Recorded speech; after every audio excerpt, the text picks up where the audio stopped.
This is Karen with Celestial Illuminations, highlighting the full moon for February 22nd, 2016. It's full at 10:20 a.m. Pacific time, and I wanted to share some of the symbology of the moon and the characteristics of Virgo.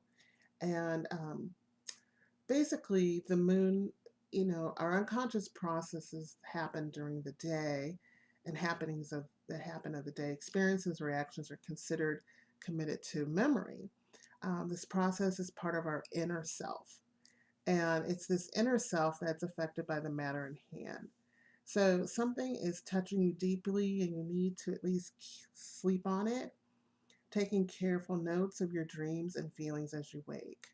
So the moon describes what we are really like on the inside, our instinctive hidden self. And in the early hours of the morning, before we open our eyes, we are most in touch with our inner selves. This is when our vulnerable and emotional selves can most easily be felt. So the real moon in the sky can only reflect the sun's light. And in this way, you should reflect on issues. Just as we cannot expose ourselves to the heat or solar energy for long periods, we need time in the shade. So to do we need space and time to make sense of our daily experiences and busy lives. So your feelings are the only things that can guide you now.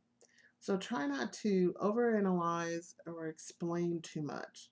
Just feel your truth, for it exists deep within, and an earlier vague memory may assist if you can let your instincts guide you. Alternatively, your mother or another nurturing female from the family may have answers to the matter of question in hand. So if the questions you asked of the cards concerned, keep in mind that the moon can help you with this for your unconscious actions. Now, the sign of Virgo is the ninth sign in the zodiac, and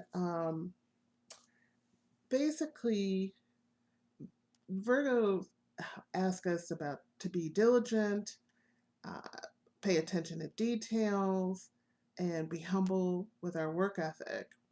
Um, this energy finds pleasure in the duty and routine of everyday menial tasks.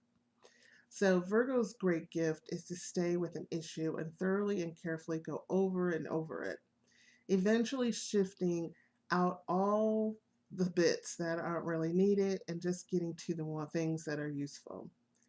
But this means that a lot of time is devoted to worrying and fussing with something when it may not have been that necessary.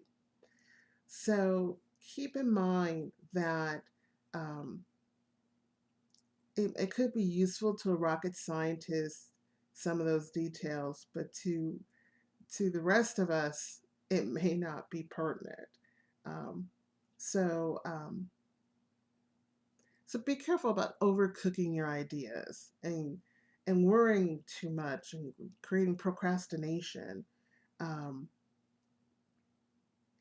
so it's okay to act without having everything perfectly lined up. What is it called? Analysis paralysis. Too much thinking on something and no action um, doesn't assist you in getting things done.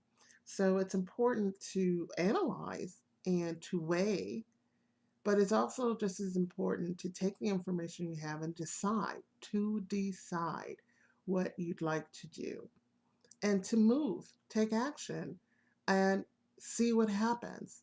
There is no guarantee things will work out, but they certainly won't work out if you don't take action. So, uh, getting things right is important. Being dutiful is a great quality.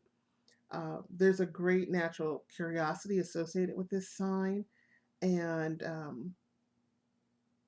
it's really an excellent time for some outstanding work, and you could really get some accounts done. It's also a time for self improvement, so a diet or new exercise routine would be ideal. Although work demands are fine at this time. You will not want emotional ones, and you prefer probably to be alone. So those are some of the energies and symbols of the moon in the sign of Virgo. And a synthesis, I found a summary from an astrologer by the name of Leah Whitehorse. And her summary for this moon is Virgo has a tendency to get lost in the minutiae and to prize logic over intuition. But during this lunation, psychic impressions and nebulous feelings threaten to overwhelm Virgo's microscopic approach. Widen the lens, recognize that there's a bigger picture.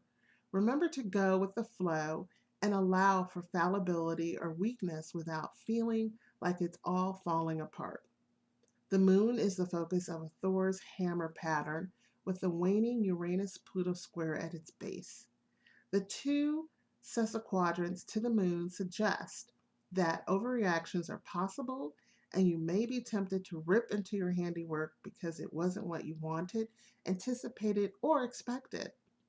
There could be a tendency to fuss, to keep chipping away at the same thing over and over again to make it perfect, like an artist constantly painting over the same piece of canvas, or a writer deleting every word because it isn't quite right. Turn things on their head to see them in a new light before casting away what you've done. Neptune can generate victim consciousness, a feeling of I can't fix this. Perhaps it's less about fixing and more about accepting. Ultimately, our vision, Neptune Pisces, changes when it's brought into reality. Sometimes we have to surrender to let go of the image we had in our minds in order to make it manifest. This doesn't mean giving up on dreams. However, this is about recognizing how the dream is just a guide. This is by Leah Whitehorse. I hope you make this full moon lunation your best intentions realized.